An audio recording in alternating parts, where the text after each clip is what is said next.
Salam dəyərli müəllimlər, xoş gördük hər birinizi.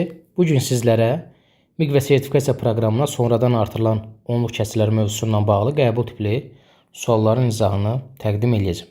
İlk öncə qeyd edeyim ki, kanalımızda onluq kəsirlərlə bağlı silsilə dərslərimiz var. Onluq kəsirlərin toplanması, ən başdan deyək, yazılışı, oxunuşu, mərtəbə toplananlarının cəmi şəklində göstərilməsi, toplanması, çıxılması, vurulması, bölünməsi. Yəni onluq kəsirlərə aid hər bir şey. Playlistdə onluq kəsirlər hissəsi var. Ora daxil olun. Əminliklə sizə deyirəm ki, onluq kəsirlərlə bağlı bir probleminiz qalmayacaq. Bugün isə dedim sizlərə qəbul tipli fərqli sualların izahına baxaq. Vaxt itirmədən keçək suallarımızın izahına. Birinci sualımız onluq kəsiri standart şəkildə yazın. Bu yazılış onluq kəsirin mərtəbə toplananlarının cəmi şəklində yazılmasıdır. Ümumiyyətlə, gəlin bir onluq kəsir verək və bu onluq kəsiri nümunə kimi sizə göstərim, sonra da sualın üzərində bunu tətbiq edin. Dəyərli müəllimlər, məsələn, 365 tam 1752. Burada tam hissə var, kəsir hissə var. Bunu mərtəbə toplananlarının cəmi şəklində necə yazarıq? Bu tam hissə, yəni 365 tam, natural ədədlərdə olduğu kimidir. Necə ki, biz 2 rəqəmli ədədi yazırdıq, 10-a üstəgəl B, 3 rəqəmli ədədi 100-a üstəgəl 10B üstəgəl C. Yəni, burada qeyri-adi bir şey yoxdur. 3 harda durur? Təklik, onluq, yüzlük. 3 vurulsun 100, üstəgələk. Bunu buradan yazaq, rahat görəsiniz deyə. 3 vurulsun 100, üstəgələk. 6 onluq mərtəbəsində durur. 6 vurulsun 10, üstəgələk 5 təklikdədir. 5 vur 1 də ehtiyac yoxdur. İndi keçirik əsas məsələyə. Üstəgələk. Burada 10-da 1 gəlir vergüldən sonra, 100-də 1 gəlir, 1000-də 1 gəlir. 7 vurulsun 0,1. Üstəgələk 5 yüzdə birlər mərtəbəsində olduğuna görə 5 vurulsun 0,100. Üstəgələk 2 mində birlər mərtəbəsindədir. Ona görə 2 vurulsun 0,1. Bu yazılışın adı gedir onluq kəsiri mərtəbə toplananların cəmi şəklində yazılması. Və bunu standart şəkildə də yazsaq, biz bax bunu almış olarıq. İndi gəlin bunu verilən sualda tətbiq edək. Burada 4000'lik var.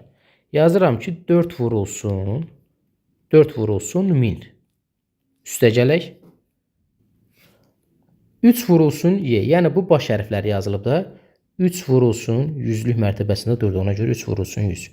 Üstəgələk 2 vurulsun 10. Üstəgələk bu da təklikdədir. 1 vur 1, o da eyni şeydir. Üstəgələk 8 vurulsun 10'da 1. Çünki bax, OB 10'da 1 deməkdir. 8 vurulsun 0,1. Vurulsun olmalıdır. Vurulsun 0,1. Üstəgələk. İndi burada 1 vurulsun 0,1 yaza bilərik birbaşa. Amma bizdə burada yüzdə birlər mərtəbəsi də var. Yüzdə birlər mərtəbəsində də müəllimlər yoxdur. Yəni, baxın, burada Y yazılıb, məsələn, bu formada nəsə yazılıb, yazılmıyor. Bu yüzdə birlər mərtəbəsindədir. Ona görə biz bunu yaza bilərikmi? Üstəgəl 0 vurulsun 0,1. Əslində bunu yazmıyor. Onsuz da 0 eləyir. Bir mənası yoxdur. Amma sizə göstərmək üçün qeyd edirəm ki, burada yüzdə birlər mərtəbəsi də var. Amma 0'dır. Üstəgələk 1 vurulsun 0,1000-də neçə? 1000-də 1. İndi müəllimlər, bu ədədimiz hansıdır? Minlikdə duran rəqəm 4'dür. Yüzlükdə duran 3'dür. Daha doğrusu 4100. Onluqda duran 2'dir. Təklikdə duran 1'dir. 4321 tam vergül ayırırıq. Onda birlərdə duran 8'dir. Yüzdə birlərdə duran, baxın, burada 0 var. 0 var. Mində birlərdə də 1. 4321 tam, mində 801. Belə bir cavabımız harda var? Belə bir cavab var. C variantında.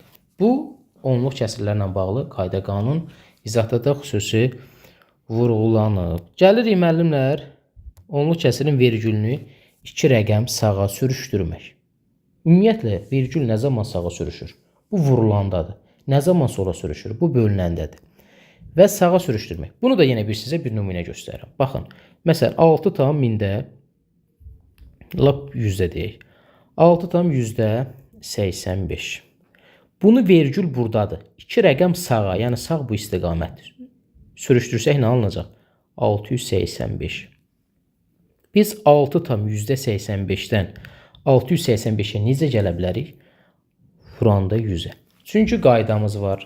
Onluq kəsirləri 10-a, 100-ə, 1000-ə bu kimi mərtəbə vahidlərinə vuranda bu vergül həmişə sıfırların sayı qədər sağa vuranda vergül sağa gedir. Sağa gedir. Böləndə vergül sola. Sağa demək hər zaman ona 100-ə vurmaq demək. Bəs 2 rəqəm, 2 dənə sıfır hansı mərtəbə vahidində var? 100-ə. Deməli, ədədimizi 100 dəfə artıranda onluq kəsiri 2 rəqəm, yəni onluq kəsirdəki vergülü 2 rəqəm sağa sürüşdürəcək. Və görürsünüz, birbaşa demirəm, nöqtəsinə qədər izah edirəm ki, bu hardan alınır. Gəldik müəllimlər, onluq kəsirlərin müqayisəsi ilə bağlı maraqlı bir sual. Son MİQ və sertifikasiya imtahanlarında bilirsiniz ki, onluq kəsirlə bağlı sual düşüb və müqayisə ilə bağlı. Burada bərabərlik yazılıb. Mən kəsir xəttinin bölümü olduğunu bilirəm. Bunun hamısını tutaq ki, bərabər eləyək 1-ə. Çox rahat bir qayda deyəcəm. Bunu müxtəlif yolla gedə bilərik prinsip olaraq, amma ən rahat qaydasını sizə göstərirəm. Bunların hamısının bərabərlik varsa, demək bir-birinə bərabərdir və mən də bu bərabərliyin hamısını 1-ə bərabər edirəm. İndi A bölünsün 0,3-ün 1-ə bərabər olması üçün A bərabərdir 0,3. Həqiqətən də burası 0,3 yazanda 0,3, 0,3 öləndə belir. Deməli, B bərabərdir. Özlərini götürəcəksən də 0,4, C də bərabər 0,5. Bunu biz yuxarı sinif riyaziyyatında K ilə də yaza bilirik. 0,3 K, çünki 0,3 və onun misilləri ola bilər. Amma qoyuruq kənara o K-nı, X-i və s. Sadəcə, belə olan halda sürətlə bu ədədlərin özü kimi götürə bilirsən. İndi gəldik onluq kəsirlərin müqayisəsi. Onluq kəsirlərin müqayisəsində əvvəlcə tam hissəyə baxırıq. Tam hissədən hansı böyükdürsə, həmin onluq kəsir böyükdür. Burada baxırıq ki, tam hissənin hamısı eynidir. Sonra tam hissədən sonra gələn birinci mərtəbəyə. Birinci mərtəbədə hansıdır? Onda birlər mərtəbəsində. Baxırıq, ən böyük hansıdır burada? 5. Ən kiçik hansıdır? 3. Onda deməli A kiçikdir. Sonra gələcək B, bu da gələcək C. Doğru cavab A kiçikdir, B kiçikdir, C doğru D variantı. Növbəti maraqlı suallarımızdan biri. Burada ifadəsi natural ədəd olarsa, A-nın onluq işarələrinin sayını tapın. A çıxılsın 4,8-də 3 və ifadə naturaldır. Deməli, bu natural olması üçün bu A-nın yerində dayanan ədəd, dəyərli müəllimlər, 4-dən böyük bir ədəd olmalıdır və bunun kəsr hissəsi də olmalıdır. Məsələn, mən bura tək 6 yaza bilmərəm. 6-dan 4,8-də 3 çıxanda yenə onluq kəsir alınacaq. Amma bizə deyir natural olmalıdır. Deməli, məsələn, bu ola bilər 6,8-də 3 çıxılsın 4,8-də 3. Və ya ola bilər ki, məsələn, 15,8-də 3 çıxılsın 4,8-də 3. Və görürsünüz, tamın önəmi yoxdur. Tam 4-dən böyük istənilən ədəd ola bilər. 5, 6, 7. Əsas diqqət edəcəyimiz məqam odur ki, A ədədində mütləq 8-də 3 kəsiri olmalıdır. Niyə? Çünki 8-də 3-dən 8-də 3 çıxanda bu 8-də 3 dərimiz getməlidir ki, burada qalan bu tam ədədlərdə bir-birindən çıxaq, biz natural ədəd alaq. Əks halda siz A-da 8-də 3-ü yazmasaz, deməli, natural ədəd ala bilməyəcəksiniz. Ona görə 8-də 3 yazmaq şərtimiz mütləqdir.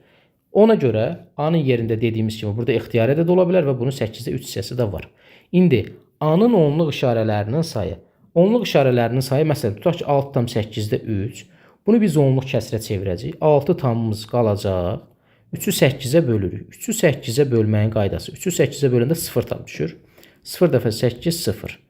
3 bölünmür. 1, 0 qoyuruq buradan. Alırıq nə? 1, 0 qoyuruq buradan. Tam ayırırıq. 38-ə 4 dəfə yox, 3 dəfə 8, 24. 6 bölünmür 1, 0 qoyuruq. 68-ə 7 dəfə 8, 56. İndi 60-dan 56-nı çıxanda 4 bölünmür 1, 0 qoyuruq. 48-ə böləndə 5. Deməli, 8-də 3 kəsiri, ümumiyyətlə kənarda yazıram, 0,375 deməkdir. Biz də 6,8-də 3 götürdüyümüzdən deməli olacaq 6,375. İndi dəyərli müəllimlər, onluq işarələrinin sayı nədir? Onluq işarələrinin sayı vergüldən sonra gələn rəqəm. Başqa cür desək, kəsr hissədə olan ədəd. Yəni burada da kəsr hissəmiz budur. 375. 375-də neçə dənə ədəd var? 3 dənə.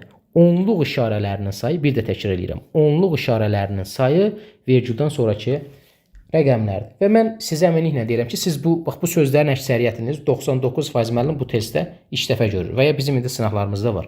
Yəni onluq kəsrlərlə bağlı əslində hər bir şeyi bilirik, amma onluq işarələrinin sayı anlayışı biraz sizin üçün yeni səslənə bilər. Onluq işarələrinin sayı nədir? Vergüldən sonraki ədəd rəqəmlərin sayıdır. Bu qədər sadə. Gəldik 5-ci sual.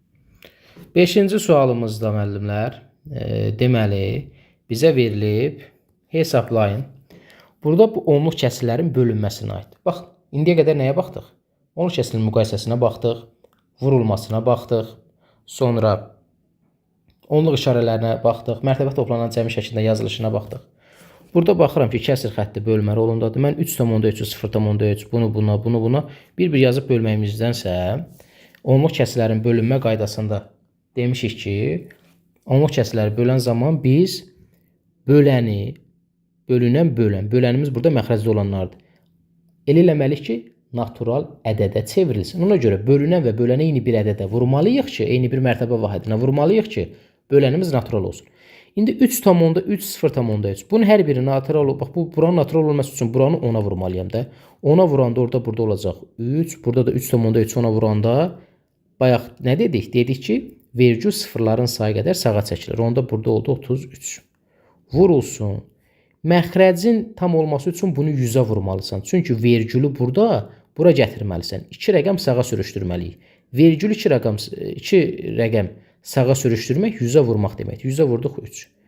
Məxrəcə vurmuşuqsa sürəti də 100'ə vurmalıyıq ki, bərabər kəsir alınsın. Bunu da 100'ə vuranda bir vergülü bu tərəfə gətirəcəksən, bir dənə də 0 eləyəcəksən. 2 rəqəm olacaq nəticə olaraq. 3030. Vurulsun.